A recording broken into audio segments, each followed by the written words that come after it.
Earthquakes and other surprises shook the European Parliament elections, with the far left and right parties taking up a larger share of the seats. But the EPP remains the largest group, with the pro-European parties overall getting the lion's share of the seats. The EPP Group, despite its losses, is estimated to have won more than 210 out of the new 751-seat parliament. It's a wider-than-expected lead over the Socialists and Democrats, who also scored fewer seats. The EPP Group's candidate for Commission President, Jean-Claude Juncker, rejected what some have portrayed as a victory for extremists. There is a clear pro-European majority. The extreme right has not won these elections. Pro-European parties, democratic parties have won these elections. So don't transform the result of the extreme right parties into a victory. They did lose. On his bid to become the next European Commission president, Mr. Juncker called on Europe's leaders to respect the rules.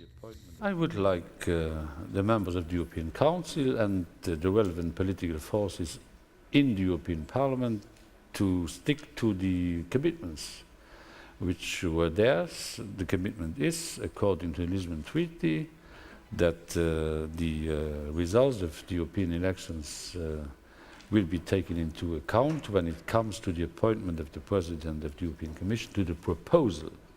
The new parliament will have some tough issues to deal with, including fighting double-digit unemployment, following through on banking reform to prevent another financial crisis, and developing a common energy policy.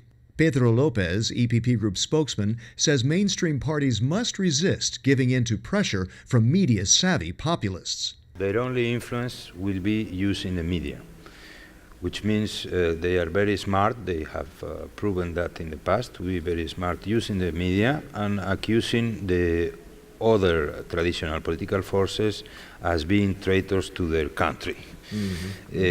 So it's in the hand of the traditional political forces not to be influenced by the media attacks that these kind of parties they will do. Turnout remained at about 43%, the first time it hasn't fallen since direct voting of the parliament began in 1979. An indication many voters recognize that Europe's directly elected body indeed plays an important role, especially with the greater powers under the Lisbon Treaty. That the far left and right parties have grown in the parliament, some with anti-European policies, has raised widespread concern. But with the mainstream pro-European parties remaining dominant, voters have dispelled fears of the fringe parties gaining an even larger share. Still, it's a wake-up call to improve on existing policies.